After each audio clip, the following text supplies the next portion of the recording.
How did we end up on balls? Oh yeah, my kids. Oh yeah.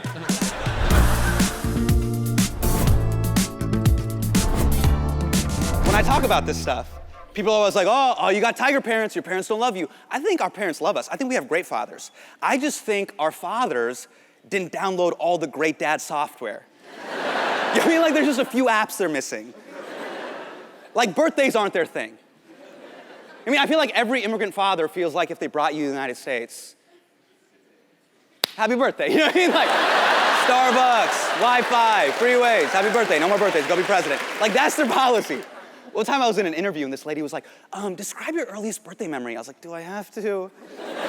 So I'm 6, I'm turning 7, right? Like my dad wakes me up super early in the morning. He's like, Hassan, get up, get in the Camry. The immigrant car of choice. Get in the Camry, we're driving from Davis to Sacramento. There's one mall in the entire area at the time, Arden, right? We get to this intersection, and I look to my left, and it's the one place that every kid dreams about, Toys R Us. I was like, oh shit. Dad saw the Toys R Us kids catalog cut out on my wall. He saw my vision board.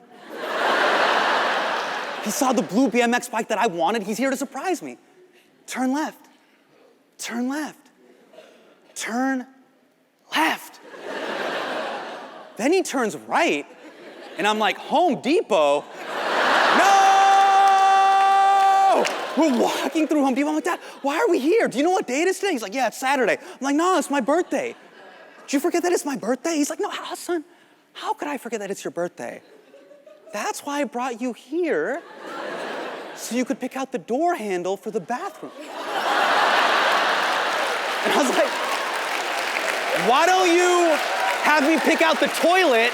Because you were shitting all over my dreams. I didn't say that. I would have gotten slapped. I wanted to say that, but that's when I realized, oh, there's a generational gap between us and our parents, right?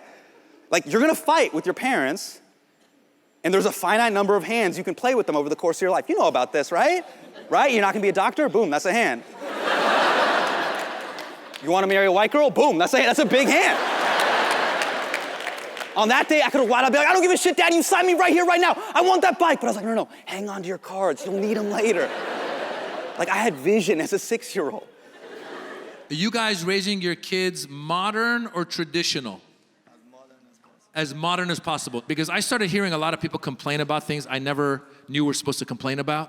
I started hearing people come up and be like, my dad never played catch with me. I tell them, my dad, Iranian dad, I go, immigrant dads don't play catch with anybody. I came to America 6 years old. If I went to my dad when I was 6 to ask him to play catch, if I went, hey dad, let's play catch. He'd be like, you're lucky you're in America.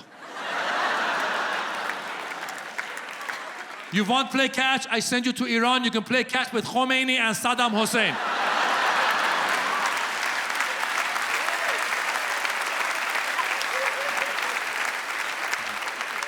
I guess we're not playing catch. The things people would say, people go, my dad never said I love you. I tell them, my dad, Iranian dad, I go, my immigrant dads don't even know what that means. If I went to my dad, Dad, do you love me? I am growing used to you. Immigrant parents don't say I love you all the time. In America, we have to tell our kids we love them all day long. In the morning, I love you. Lunchtime, I still love you. Afternoon, I loved you more than lunch, and breakfast, I love you even more now. Even when they get in trouble, you gotta tell them you love them. My son gets in trouble, son, you didn't clean your room. You're in big trouble, you did not clean your room. But just know that I love you, I'm your father, I will always be here for you. I am the wind beneath your wings. I love you so much. I don't want you to grow up have issues with me. I love you so much, I'm gonna clean your room for you. That's what I'm gonna do right. I love you more than your mother loves you. She sent you to school on terrorist bomb day. Immigrant parents don't say they love you. My parents had sayings that indicated that they might love us. My dad always used to say, you're the light of my eyes. You're the light of my eyes. Noor cheshmami. You're the light of my eyes. You'd be like, wow. Yeah, don't clap, don't clap. Because I would be like, wow, does that mean you love me? He'd be like, eh. That means I can see you in the dark.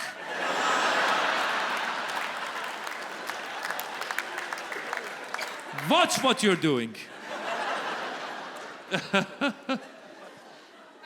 Oh my God. Look, I get it. I need a therapist. I get it. 100%. 100% need one. But I'm Middle Eastern. I don't think you were allowed to, like, you know what I mean? Middle Eastern, you can't tell your dad, like, you know what I'm saying? Like, you can't have feelings. Your dad be like, what? You know what I mean? Like, my dad, Lebanese, be like, what? Your feelings? Like that kind of, you gotta understand, my parents were born in Lebanon and they moved to Windsor, right? I was born in Windsor, Canada. That's where I was born. They taught me only how to speak Arabic and sent me to school. Do you know how crazy that's psychotic. I went to kindergarten, didn't know, my dad dropped me off and he goes, okay, man, have a good day, and drove off. That's the first time I heard English. Do you know how crazy that is? I'm like, come back with that language. He sent me inside. The teacher showed me a picture of an apple. I didn't know how to say it in English. I don't know. So I answered in Arabic. I go, tufeha. That's what I said. Scared her. She's like, what is that? She looked at me weird, right? And you know when you're bombing, you just get louder. So I go, tufeha. Tufeha. I just kept saying it and scaring all the other kids. And this is the 80s when immigrants weren't cool at all. So I just looked like a weirdo. This teacher calls my dad and she goes, Mr. Muraj, we think your son is deaf and blind. That's the fucking school system that I was brought up in. My dad one-upped her crazy and goes, who told you? And hung up the phone. I didn't grow up with this type of environment like a lot of American families. You know, when the school sent something home, your parents signed it, and that gave you permission to do the field trip or whatever, right? That didn't happen in my house. I would come to the school and my whole class wasn't there. They went to Washington, D.C. to look at the White House. I'm like, where is everybody? They're like, your parents never handed in the permission slip, so you, Javier, and Athenos are gonna be in the lunchroom for 3 days writing a paper about how immigrant parents don't sign permission slips. Sorry. Kids are running the world now, man. They run the world. You know how I know? Because when I was a kid, I used to have to play with the kids of my parents' friends. Now I have to play with the parents of my kids' friends. Yeah. When I was like, I'd be 5 years old. As soon as we entered the party with my dad, 5 years old, we show up, my dad, go play with Amir. Go play with Amir. I don't want to play with Amir. Go play with Amir. Amir's 29 years old.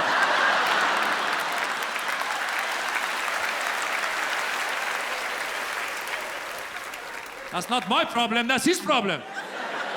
Till he finds good wife, he's their son. Go play with him. I was 5, I'd run in the room. Hi, Amir, you have any Legos? No, dude, I have weed.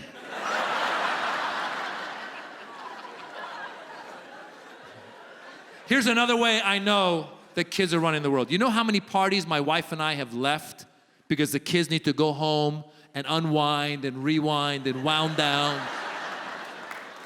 You know how many parties we've been at? It's been happening. Guys, what a great party. Oh my God, it was just getting started, but we gotta go home. The kids gotta unwind and rewind and wound down. And I know you just brought out the best tequila. We were gonna party, it was gonna be great, but we gotta go home. The kids gotta unwind and rewind and wound down. I know, we were just about to have an orgy, but we gotta go home. The kids gotta unwind, rewind, and wound down. My parents did not leave one party for us to go home and unwind and rewind and wound down. Not one.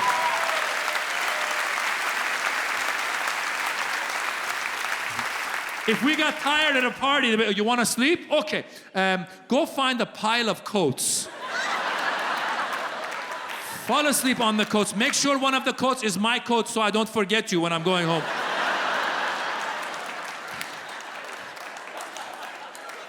You would constantly be asleep on a pile of coats, And they would come, they wouldn't even wake you up. They would just throw you over their shoulders. You'd be half asleep every time. You'd think you're being kidnapped every night. They just throw you over their shoulders and take you, oh my God, this is the 5th time this week they kidnapped me again. And they thought they were doing good parenting. They didn't know any better. They were like, look, Hossein, look what a good father I am. I put my son to sleep on a pile of coats. What a good father. Hossein, give me a shot of vodka. I want to celebrate. Shot of vodka, he's asleep. I want to. Hossein, I'm driving home. Give me a shot of vodka. I want to celebrate driving home. We didn't have drunk driving when I was a kid in Iran. We didn't have seat belts when I was a kid in Iran.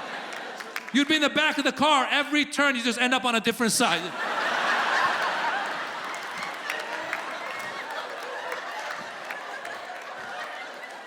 Your dad in the front. Hold on to your sister. You're her seatbelt. I love her. You are the light of my eyes. And my dad, you know, it was her first birthday in the United States. She's turning 5. So for her first birthday, he really wanted it to be really special. I could imagine being a father, like missing your daughter's first steps, her first time saying dad, like that's a hard thing. So for her 5th birthday, he brings everybody to the living room. And he drags in this big brown box. He goes, Aisha, open the box. She cuts open the box and unfurls one of the flaps. And I see Toys R Us emblazoned on one of the flaps. And he reaches in and pulls out a beautiful blue BMX bike. He goes, here you go, Aisha. Looks at me. Happy birthday.